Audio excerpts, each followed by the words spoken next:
Merci d'être là. Merci d'écouter nos prédications. Peut-être que c'est par hasard que tu es tombé ici sur notre page YouTube ou sur notre site d'Internet. Peut-être que c'est d'une façon fréquente que tu viens.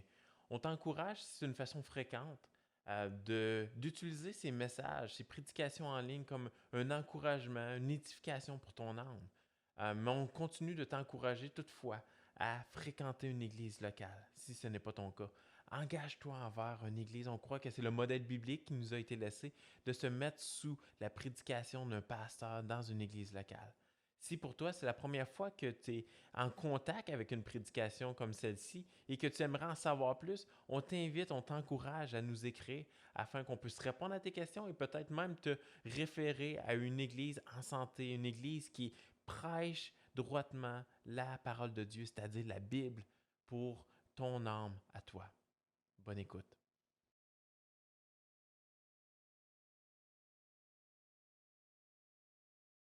C'est vraiment une joie de vous avoir de nouveau après tant de mois de confinement. On n'est pas tous ensemble encore, mais au moins on a quand même une grande partie de l'Église ensemble. Donc, en espérant que la parole de Dieu puisse nous parler à chacun d'entre nous. Parce que, comme vous savez, la parole de Dieu ne revient jamais à lui sans avoir fait son effet. Et c'est pour ça qu'on prêche la parole de Dieu dimanche après dimanche, parce qu'on croit que Dieu agit dans nos cœurs. Et puis, ce matin, il est possible, très possible, que ça vous suscite des émotions. Des émotions de « Ah, ça fait mal ce qu'il est en train de dire », en espérant que ça fasse mal parce que c'est l'Esprit de Dieu qui travaille et que je sois en train de prêcher sa parole et non ce que j'ai le goût de dire. Mais c'est ça qu'a fait la parole de Dieu. Lorsqu'on la lit, lorsqu'on l'entend, elle fait un travail, elle nous transforme, et pour nous emmener de plus en plus à la ressemblance de Christ. Sur ce, avant d'aller plus loin, je vais aller en prière et par la suite on débute. Père du ciel, encore une fois, on est reconnaissant de pouvoir s'assembler ensemble entre frères et sœurs. Quelle joie, quel délice de pouvoir être ensemble, même si on ne peut pas se faire de câlins, de poignées de main, au moins on peut se voir. Et Seigneur, on pourra communier après ça dans le stationnement. Et Seigneur, merci. Merci pour cette Église que tu nous donnes. Merci pour ta parole que tu nous laisses. Et on te prie que tu puisses parler à chacun de nos cœurs ce matin. Transforme-nous, emmène-nous à ton image. À ton nom qu'on te prie. Amen. Alors, ça fait du bien d'avoir des visages à qui parler. Pendant 4 mois, on a apporté la parole de Dieu, mais à une caméra sèche qui n'a pas de réaction, donc on ne peut pas regarder les visages pour avoir un certain feedback. Maintenant, on peut. C'est pas toujours positif quand on regarde les visages, mais la plupart du temps, ça l'est. Donc, on poursuit dans Juge chapitre 17, et par la providence de Dieu, ce chapitre est vraiment très à propos. Juge 17 et 18 la semaine prochaine, 2 chapitres très à propos pour des églises qui sortent de confinement, pour des croyants qui sortent de confinement et qui commencent à se rassembler de nouveau. Vous allez voir le pourquoi de la pertinence de ce passage-là et en espérant que Dieu vous parle au travers de cela. Le thème du livre des Juges, on le trouve à 3 endroits. On le trouve dans le chapitre 17, 18, 19. Ce matin, on est dans le chapitre 17, et donc on touche directement au thème du livre.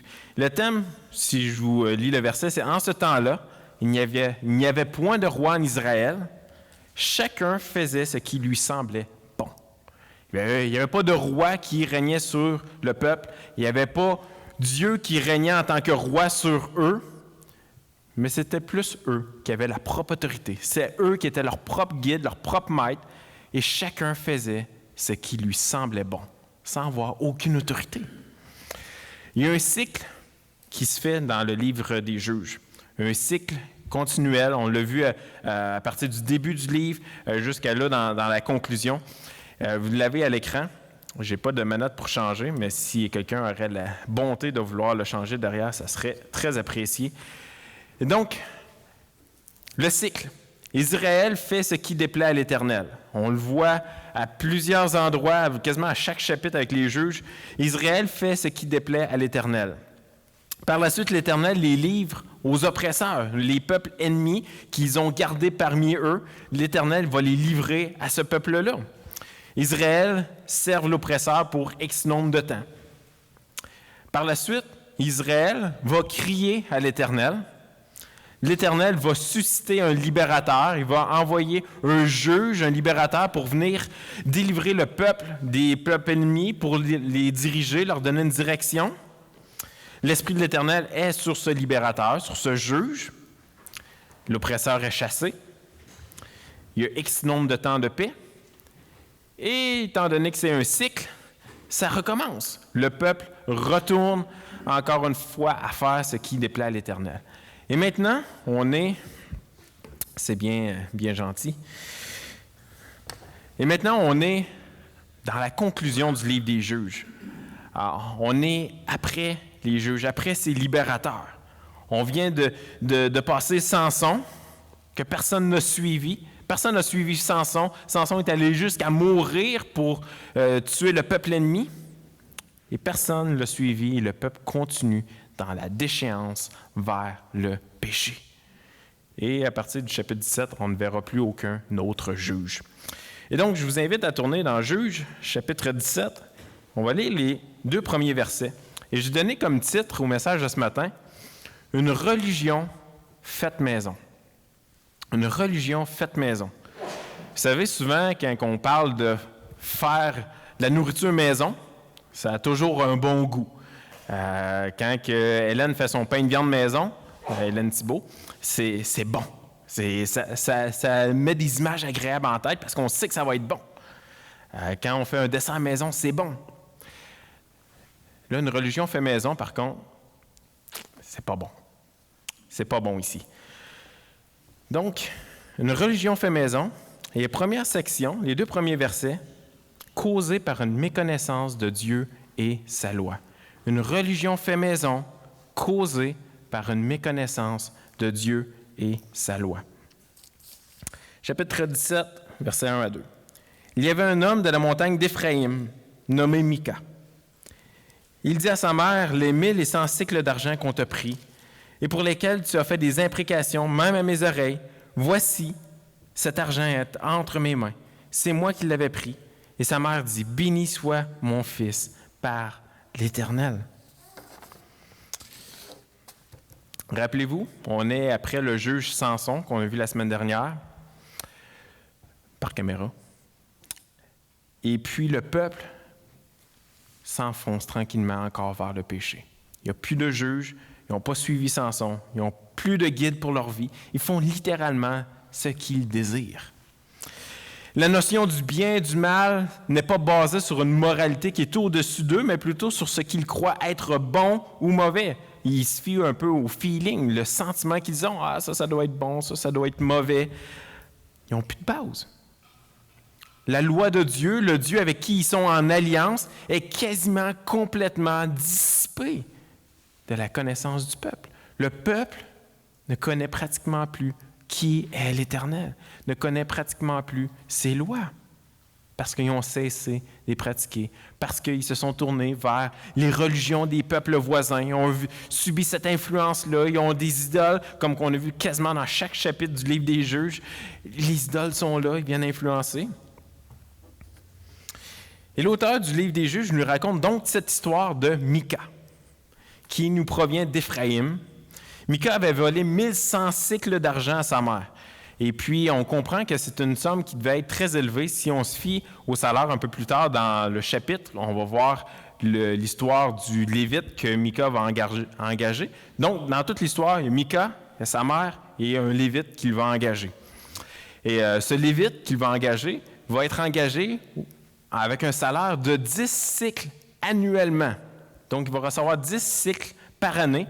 Et là, ici, on parle d'un vol de 1100 cycles d'argent. Donc, ça fait une grande somme. Donc, Mika avait volé cette somme d'argent à sa mère.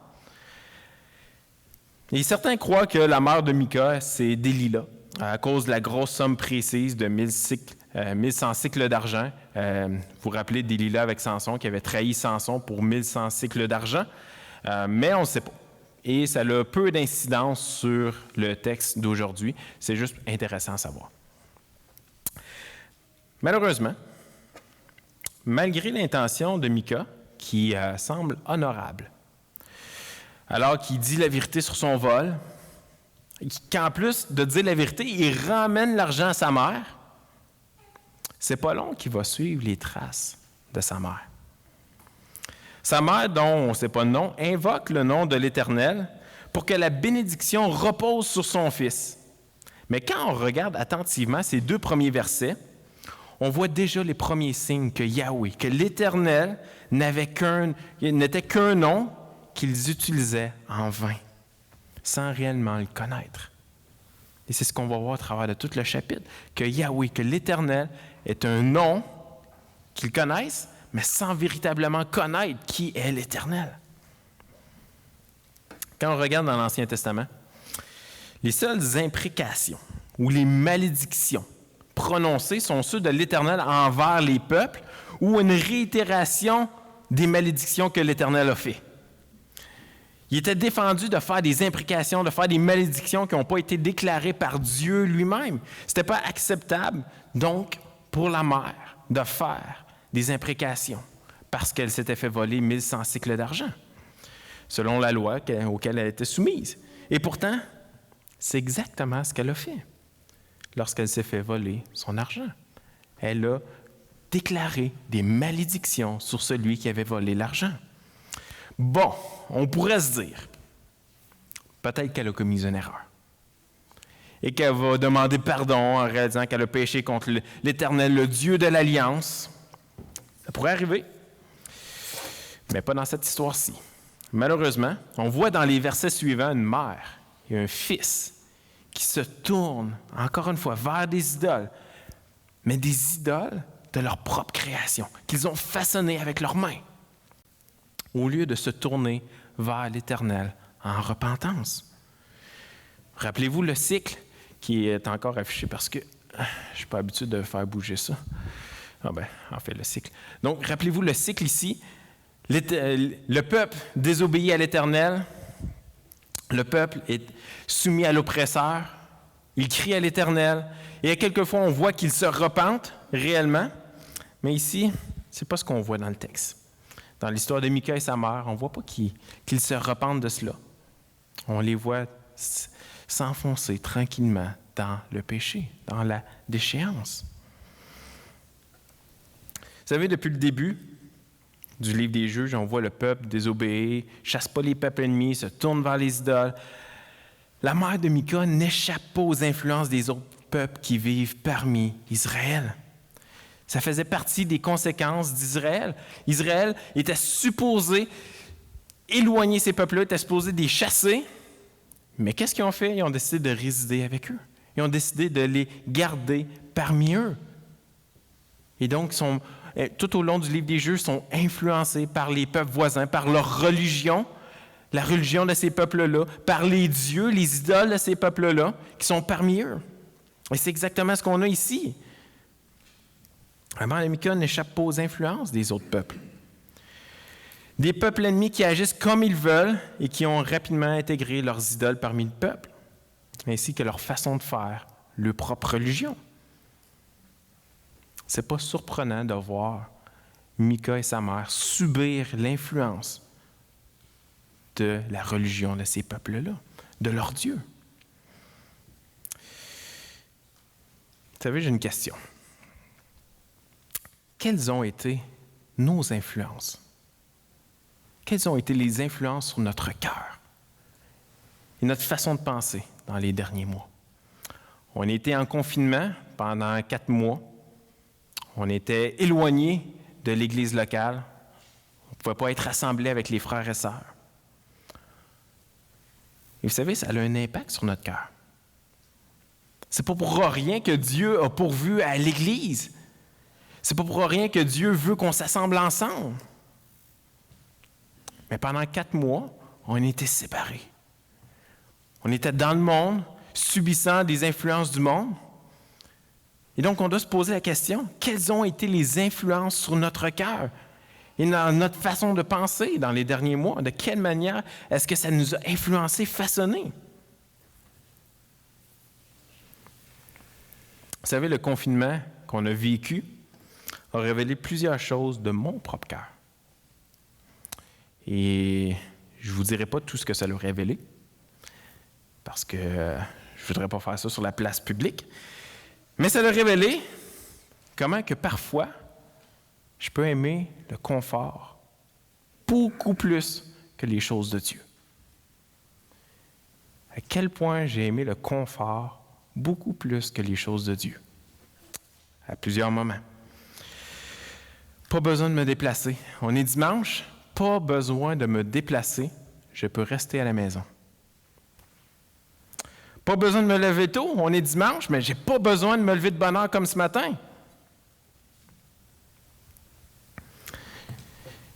J'ai enregistré la prédication pour dimanche. J'ai mon dimanche libre, je n'ai pas besoin de me réécouter.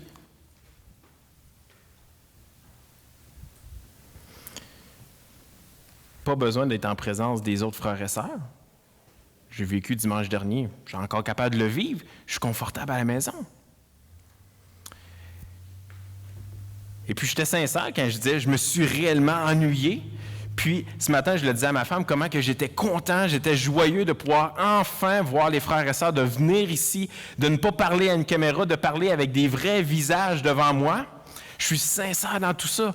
Mais j'ai ma chair qui est influencée par ce qui m'entoure autour.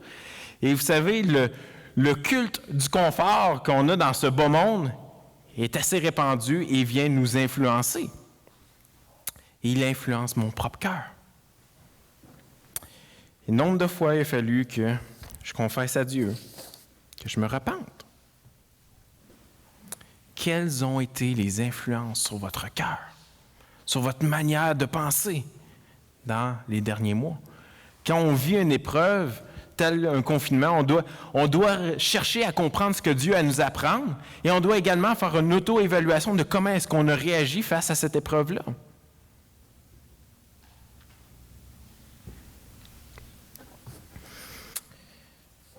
Les versets 3 à 6 maintenant. On avait comme titre du message « Une religion fait maison, causée par une méconnaissance de Dieu et sa loi, qui apporte des idoles fait maison. » Et c'est ce qu'on va voir dans les versets 3 à 6.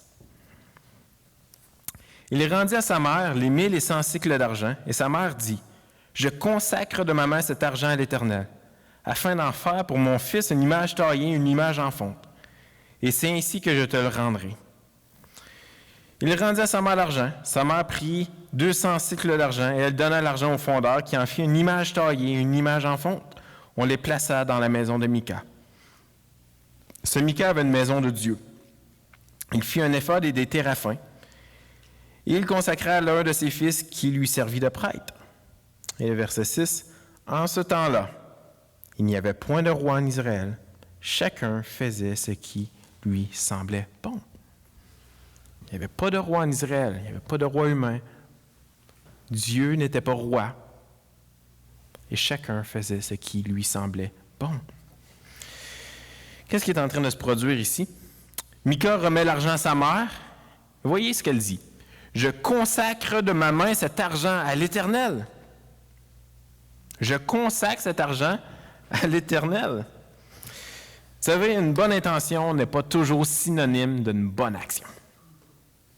Une bonne intention n'est pas toujours synonyme d'une bonne action. Cette dame aurait certainement pu prendre l'argent et la consacrer à l'Éternel en l'apportant au tabernacle qui n'était pas loin, à Silo. Elle aurait pu prendre cet argent afin de subvenir à ceux qui étaient dans le besoin, par amour pour Dieu. Malgré sa bonne intention de consacrer l'argent à l'Éternel, elle enfreint le commandement formel qui dit, Deutéronome 5.8, « Tu ne te feras point d'image taillée, de représentation quelconque des choses qui sont en haut dans les cieux, qui sont en bas sur la terre et qui sont dans les eaux plus bas que la terre. » Elle a pris cet argent, elle voulait le consacrer à l'Éternel, Et qu'est-ce qu'elle a fait? Elle a créé des idoles avec. Elle a créé des statues de petits dieux. On voit que cette action est caractérisée par une mauvaise compréhension de qui Dieu est et de ce que Dieu a dit. Elle a une mauvaise compréhension de Dieu et sa loi. Vous savez, pour la plupart, probablement que vous vous rappelez, il y a 10 ans, j'étais au Népal dans un voyage missionnaire et puis c'était incroyable de voir le nombre d'idoles qu'il y avait là. Il y avait du bouddhisme, il y avait de l'hindouisme, puis le nombre de statues qui étaient là, c'était des statues visibles qu'on voyait, c'était des idoles visibles vers lesquelles les gens allaient à des moments précis pour trouver une paix, pour trouver une sécurité. Et souvent, ces idoles-là, comme on a vu au travers du livre des Juges, c'est pas toujours visible. Les idoles dans nos vies, c'est pas toujours visible comme à l'époque. L'auteur du livre des Juges a à plusieurs reprises dans les chapitres précédents utilisé de l'ironie pour démontrer un point. On voit dans le texte que la mère de Mika installe les statues et les figurines dans la maison de Mika. Et pas n'importe quelle maison. On parle ici de la maison de Dieu. La maison de Dieu. Donc, elle prend ces statuettes, là, les téraphins, c'est des petites statues en forme de Dieu. Elle les prend et les installe dans la maison de Mika, qu'on appelle la maison de Dieu. En hébreu ancien, le terme utilisé est Elohim, un terme que, pour la plupart, on a déjà entendu, peut-être dans des cantiques, dans des hymnes qu'on a chantés. Et lorsqu'il est écrit au pluriel, il fait quasiment toujours référence à l'Éternel. C'est une marque de respect. Et les quelques autres fois qu'il est au pluriel, il fait référence au Dieu petit d. Le terme ici ne nous permet pas de savoir, est-ce que c'est la maison de Dieu, la maison des dieux? Le terme ne nous permet pas de savoir, mais le contexte, par exemple, nous montre à quel point que c'est une grande ironie que la mère qui utilise le nom de Dieu en vain dans les 2 premiers versets, qui consacre l'argent à Dieu en taillant des images idolâtres, les place dans une maison qui a une double connotation. Une maison qui aurait pu être une qui sert l'Éternel, moi et ma maison serviront l'Éternel, comme on voit dans Josué, mais qui finalement sert des idoles fait maison à l'intérieur d'un système religieux fait maison. Vous savez, plusieurs d'entre nous avons ce désir sincère de servir l'Éternel. Mais les plus grandes intentions, les intentions les plus nobles, ne serviront absolument à rien si nous ne connaissons pas véritablement qui est l'Éternel. Le monde autour de nous enseigne que la sincérité de cœur, ou même les intentions nobles, c'est acceptable, ça pèse dans la balance. C'est pas ce que la Bible enseigne. Vous savez, il est facile de tomber dans les idoles, de se tourner vers des idoles, vers des gens, des choses qui vont nous donner du confort, du réconfort, une paix, une sécurité. Des choses qui prennent plus de place que Dieu. Il est facile de tomber dans les idoles. Mais il est facile aussi de glisser à faire des actions sincères, mais qui ne sont pas le plan de Dieu. Que ça ne soit pas le plan de Dieu, que ça soit fait ainsi. Parce que comme on va le voir, et qu'on le voit déjà au travers de ce chapitre avec Mika, on voit qu'il y a des bonnes intentions, il y a des choses qui semblent être vraies, bonnes, mais qu'on voit que finalement, l'intention était là, de faire une bonne chose, mais influencée par autre chose que la loi de Dieu, la parole de Dieu. Vous savez, c'est pas pour rien qu'on a fait des capsules sur semaine pour encourager. Pour ceux d'entre vous qui les avez écoutées, en espérant que vous l'avez tous écouté, on faisait des capsules hebdomadaires d'encouragement. Et à deux reprises, intentionnellement, on a fait 2 capsules sur un encouragement à ne pas faire quelque chose. Et cet encouragement, c'était de ne pas prendre le repas du Seigneur à la maison. Et là, ici, je ne lance pas la pierre à personne. S'il y a des gens qui l'ont fait, vous aviez une bonne sincérité de cœur. C'est ce qu'on va voir. La sincérité du cœur est là. Les intentions nobles sont là. Mais pourquoi est-ce qu'on a encouragé à ne pas prendre le repas du Seigneur à la maison? Parce que ça peut être une bonne chose. Dieu a marqué dans sa Bible qu'il faut prendre le repas du Seigneur. On a des bonnes intentions. Ça fait 4 mois qu'on n'a pas d'église, qu'on n'est pas assemblés ensemble. J'ai la bonne intention, je veux le faire avec un bon cœur, me remémorer le sang de Christ. Mais le repas du Seigneur a été instauré pour le peuple de Dieu assemblé ensemble. C'est un repas commémoratif, c'est un repas de famille spirituelle, un repas qu'on doit s'attendre pour prendre les éléments, un repas qui illustre notre unité, qui est basé sur l'Évangile, par le sang de Christ qui nous a unis ensemble, c'est ce que ça vient illustrer. Un repas que le Seigneur Jésus lui-même attend qu'on soit rassemblés de nouveau avec lui pour le prendre avec nous lorsqu'on va être aux noces de l'agneau.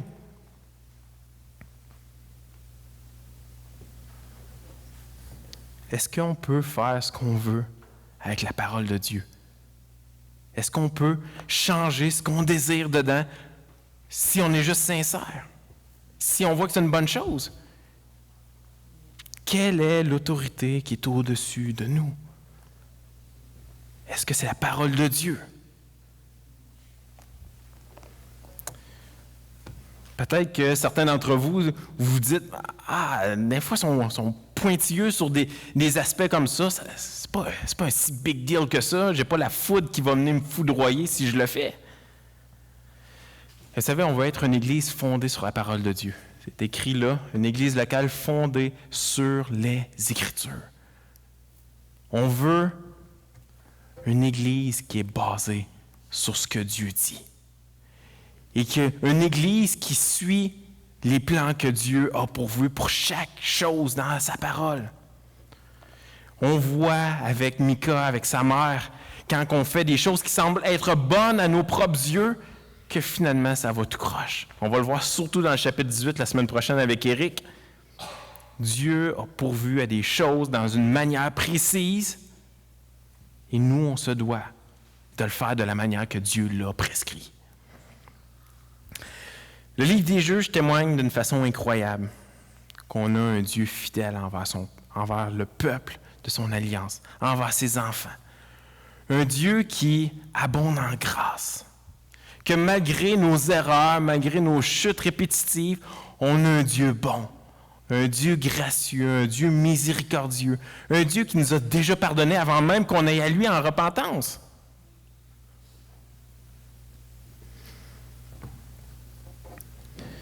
Ici, avec l'histoire de Mika, on voit des hommes, des femmes qui ont suivi la voie de leur cœur.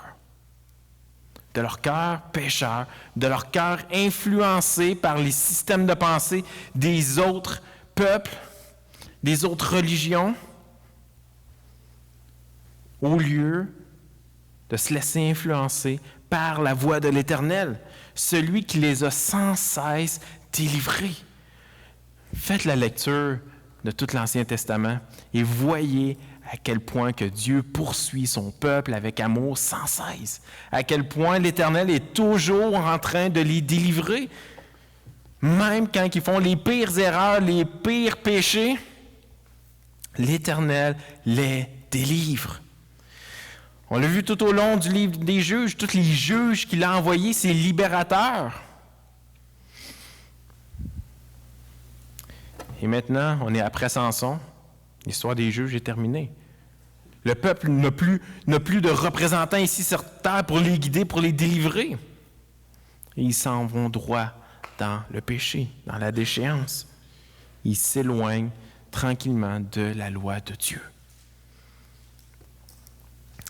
L'histoire avec Mika, malheureusement, ne s'arrête pas là. On aurait probablement souhaité que ça s'arrête là, se dire « OK, bon, on a fait un peu, c'est pas si pire. » Non, ça ne s'arrête pas là, malheureusement. On voit au verset 5 que Mika va faire de ses mains un éphod et des téraphins et consacrer lui-même l'un de ses fils afin qu'il lui serve de prêtre personnel. C'est quoi le problème avec ça? Bon, il va se créer un éphod, un téraphim. Il va avoir un prêtre. Il va consacrer son fils. C'est une bonne chose. Si on fait une lecture rapide, ça pourrait être une bonne chose. Premièrement, comme j'ai mentionné tantôt, des téraphins, ce sont des petites statuettes, des représentants qui représentent des dieux, des petits dieux. Les gens gardaient ces statuettes dans leur maison, un peu comme des porte-bonheur. Ça leur portait chance, ils se tournaient vers ces petites statuettes-là. Deuxièmement, Mika n'avait pas l'autorité de consacrer son propre fils prêtre. Et plus que cela, son fils ne pouvait pas devenir prêtre parce qu'il devait faire partie de la tribu de Lévi. Il devait être un Lévite et clairement, il ne l'était pas. Son père provenait d'Éphraïm. Donc, Mika n'avait pas l'autorité de consacrer son fils. Mais là, on se dit, c'est une bonne chose. Il l'a consacré pour être au service de Dieu. C'est une bonne chose. Non, Mika n'avait pas l'autorité de consacrer son fils. Et son fils ne provenait pas de la tribu de Lévi, donc ne pouvait pas devenir un Lévite, ne pouvait pas devenir un prêtre. Vous ne serez sans doute pas surpris d'apprendre, par le verset 6, qu'en ce temps-là, il n'y avait point de roi en Israël. Chacun faisait ce qui lui semblait bon. Chacun faisait ce qui lui semblait bon. Pas seulement qu'il n'y avait pas de roi humain, comme je l'ai mentionné, qui régnait sur eux, mais il n'y avait pas l'Éternel comme roi qui régnait sur eux. Et quand tu n'as pas d'autorité au-dessus de toi, eh bien, qu'est-ce que tu fais? Tu fais ce que tu veux. Tu fais ce que tu veux, tu établis les propres règles, tes propres règles. Tu es ta propre autorité. Qui est Seigneur dans notre vie? Qui est l'autorité dans notre vie? Qui est l'autorité dans notre vie? Qui est le Seigneur dans notre vie? Est-ce nous-mêmes? Est-ce nos idoles qui nous dictent toutes plein de choses? On ne peut pas passer sous silence Deutéronome 12 en passant au travers du chapitre 17 des Juges. Parce qu'on pourrait se dire, il n'était pas au courant de la loi, il ne connaissait pas, tout ça. Deutéronome 12 est clair. Et je vous le lis, vous n'êtes pas obligé de tourner. Je vous lis quelques portions. Voici les lois et les ordonnances que vous observerez et que vous mettrez en pratique. C'est assez clair. Voici les lois et les ordonnances que vous observerez et que vous mettrez en pratique. C'est pas juste voici les lois et les ordonnances que vous entendez. Non, que vous observerez et mettrez en pratique aussi longtemps que vous y vivrez dans le pays dont l'Éternel, le Dieu de vos pères, vous donne la possession. Verset 2. Vous détruirez tous les lieux ou les nations que vous allez chasser, servant leur Dieu sur les hautes montagnes, sur les collines et sous tout arbre vert. Vous renverserez leurs autels, vous briserez leurs statues, vous brûlerez au feu leurs idoles, vous abattrez les images taillées de leurs dieux et vous ferez disparaître leur nom de ces lieux-là. Exactement ce qu'ils n'ont pas fait. C'est ce qu'on voit dans les 2 premiers chapitres du livre des Juges. C'est exactement ce qu'ils n'ont pas fait. Ils n'ont pas chassé ces peuples-là, mais plutôt ils ont accueilli parmi eux. Ils ont servi leur Dieu, ils se sont tournés vers leur Dieu, vers leur système religieux. Le verset 6, c'est là que vous présenterez vos holocaustes en parlant du tabernacle, vos sacrifices, vos dîmes, vos prémices, vos offrandes en accomplissant d'un vœu, vos offrandes volontaires, et les premiers-nés de votre gros et de votre menu bétail. Et le verset 8, vous n'agirez donc pas comme nous le faisons maintenant ici, où chacun fait ce qui lui semble bon. C'était déjà le cas dans Deutéronome 12. Le peuple faisait déjà ce qui lui semblait bon. Et l'Éternel dit, vous n'agirez donc pas comme nous le faisons maintenant ici, où chacun fait ce qui lui semble bon. C'est un cycle. Le peuple d'Israël est retombé dans ce même cycle de faire ce qui lui semble bon. Et pourtant, les stipulations étaient claires. C'était clair. Les versets 7 à 13. Donc, rappelez-vous le titre, « Une religion fait maison, causée par une méconnaissance de Dieu et sa loi, apporte des idoles fait maison, offrant un faux sentiment de paix. » offrant un faux sentiment de paix. Lisons les versets 7 à 13. Il y avait un jeune homme de Bethléem de Juda, de la famille de Juda. Il était lévite et il séjournait là. Cet homme partit de la ville de Bethléem de Juda pour chercher une demeure qui lui convint. En poursuivant son chemin, il arriva dans la montagne d'Éphraïm jusqu'à la maison de Mika. Mika lui dit « D'où viens-tu » Il lui répondit « Je suis lévite de Bethléem de Juda et je voyage pour chercher une demeure qui me convienne. » Mika lui dit « Reste avec moi. Tu me serviras de père et de prêtre et je te donnerai 10 cycles d'argent par année, les vêtements dont tu auras besoin et ton entretien. » Et le Lévite entra. Verset 11. Il se décida ainsi à rester avec cet homme qui regardait le jeune homme comme l'un de ses fils. Mika consacra le Lévite et ce jeune homme lui servit de prêtre et demeura dans sa maison. Et Mika dit, « Maintenant, je sais que l'Éternel me fera du bien, puisque j'ai ce Lévite pour prêtre. Maintenant, je sais que l'Éternel me fera du bien, puisque j'ai ce Lévite pour prêtre. » À ce point-ci, l'histoire semble avoir un revirement de situation. Un Lévite passe par la maison de Mika. Mika lui offre 10 cycles d'argent par année en échange. Et le Lévite va demeurer chez Mika et lui servir de père et de prêtre. À première vue, on pourrait croire que Mika agissait finalement convenablement. Et c'est ça le problème. C'est ça le problème. On pense qu'il agit convenablement. En apparence, ça a l'air de ça. La vérité est encore partiellement là, mais le problème, c'est qu'ils le font de la manière qui leur semble bon au lieu de comment ils devraient agir. La loi est claire. Pour être consacré lévite, tu devais provenir de la tribu de Lévi. Jusqu'à maintenant, c'est bon pour le lévite qui passait par là. Il provient de la tribu de Lévi. Mais, par exemple, pour être prêtre, tu devais non seulement provenir de la tribu de Lévi, mais tu devais provenir du clan d'Aaron. Et ce Lévite, comme on va le voir à la fin du chapitre 18 la semaine prochaine, provenait du clan de Moïse. Et donc, en apparence, ça a l'air d'être la bonne chose. C'est des vérités partielles qu'il prend, mais adaptées à son contexte. Et c'est là le problème. C'est là le problème. Il suivait partiellement la loi de Dieu, du moins en apparence. Et peut-être à ce point-ci, vous vous dites, « Michael, es-tu en train de chercher des bébites là où il n'y en a pas vraiment? » Peut-être qu'il ne connaissait pas bien la loi. Il devait certainement faire de son mieux avec ce qu'il avait. Au moins, reconnaît qu'il avait des bonnes intentions. Je le reconnais. Il semble y avoir des bonnes intentions. Mais, Proverbe 14:12 nous dit, « Telle voie paraît droite à un homme, mais son issue est la voie de la mort. » Telle voie paraît droite à un homme, mais son issue, c'est la voie de la mort. C'est ce qu'on voit dans le livre des Juges. Telle voie paraît être bonne pour eux, mais ça mène à la mort. Ça mène à l'oppression envers les peuples ennemis. Ils ne suivaient pas la voie de Dieu. C'est pas parce que quelque chose nous semble beau que ça vient de Dieu.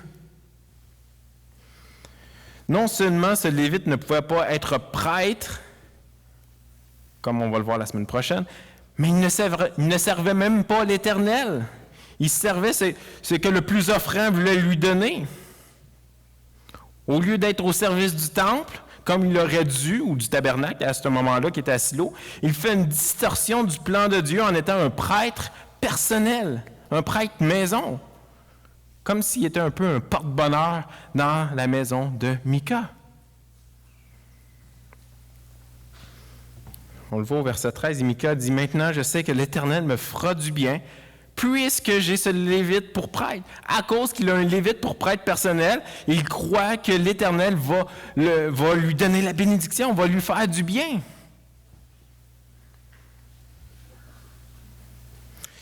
On comprend rapidement que Mika était aveugle aux choses de Dieu. Et vous savez, notre propre aveuglement rend possible qu'on se fabrique un Dieu qui ressemble à la vérité, mais qui mène à la destruction. Qu'on se fabrique une religion, mais qui nous mène à la destruction. Ma question est, est-ce que vous vous êtes fabriqué une religion qui semble sincère, qui semble t'apporter une paix, mais qui n'est pas conforme à la parole de Dieu, qui n'est pas conforme à sa parole? Si tu t'es un jour repenti et que ta foi est en Jésus-Christ, tout ce qu'on a à faire, c'est de se repentir et retourner vers sa parole. Il nous a déjà pardonné. C'est un Dieu gracieux, un Dieu miséricordieux qui renouvelle sa grâce chaque jour envers nous. On est influencé par les choses qui nous entourent. Et surtout en période de confinement, alors qu'on n'est pas en église ensemble, qu'on n'a pas la parole de Dieu qui est prêchée physiquement avec chaque dimanche, qu'on n'a pas la communion avec les frères et sœurs, qu'on ne veille pas les uns sur les autres, qu'on n'est pas ensemble pour prier, partager les fardeaux, qu'on n'est pas ensemble à adorer Dieu et s'encourager, s'édifier. On est soumis aux influences externes. Et oui, c'était hors de notre contrôle, ces 4 mois-là. Mais on se doit de se questionner, de réévaluer nos cœurs. Qu'est-ce que Dieu a à nous apprendre au travers de ce confinement qu'on a vécu? Qui est Dieu? Qu'est-ce que sa parole dit? C'est pas pour rien qu'on lit la parole de Dieu. C'est pas pour être légaliste de dire « je vais la lire jour et nuit ». Non, on veut la lire régulièrement pour comprendre les plans de Dieu, pour comprendre ce que Dieu dit sur comment est-ce qu'on doit agir, comment on doit se comporter, pour être de plus en plus à sa ressemblance, pour que la parole de Dieu nous transforme. Elle nous transforme lorsqu'on la lit, elle nous transforme lorsqu'on l'entend. La parole de Dieu ne revient jamais à lui sans avoir fait son effet. Si ta foi n'est pas en Christ, repens-toi. Crois au sacrifice de Christ à la croix, son sang qui a été versé pour tes péchés. Il n'y a aucune religion, aucun mouvement fait de la main de l'homme qui ne pourra apporter une paix véritable, comme Micah espérait avoir. Seulement, Jésus-Christ peut nous donner la paix éternelle auquel tu aspires. Le livre des juges nous pointe vers Christ. Ces petits libérateurs, bien qu'imparfaits, nous pointaient vers la vraie libération qu'on trouve en Jésus-Christ. Mais maintenant, la question est, qui est Seigneur dans ta vie? Qui est l'autorité au-dessus de toi? Qui est-ce qui est ton guide? Est-ce toi-même? Est-ce ton propre cœur? Tes propres pensées qui sont influencées par ce qui t'entoure? Ou est-ce Dieu et sa parole? Quelle est l'autorité dans ta vie? Prions. Père du ciel, on est reconnaissant pour ta parole. Et Seigneur, on sait que ta parole nous travaille, ta parole nous transforme, elle nous parle à chaque fois. Et Père, on te prie que tu puisses nous aider à réfléchir, évaluer notre cœur pour voir si on est sur une bonne voie. On veut être dans tes voies, Seigneur. On ne veut pas être aux côtés. Parce qu'on sait que quand on est aux côtés, ça mène à la destruction, ça mène à la mort. Et Seigneur, on veut que tu sois notre guide, on veut que tu sois notre Seigneur, on veut que tu sois l'autorité dans notre vie. Continue de nous transformer. Aide-nous à se tourner vers toi en tout temps. Dans ton grand nom qu'on te prie. Amen. Frères et sœurs, c'était un plaisir de vous avoir ce matin. Une joie de vous voir, de vous entendre, et que Dieu vous bénisse grandement. Que Dieu vous travaille au courant de la semaine avec sa parole et qu'il puisse nous emmener à évaluer nos vies, à évaluer si on est sur une bonne voie. Sur ce, que Dieu vous garde.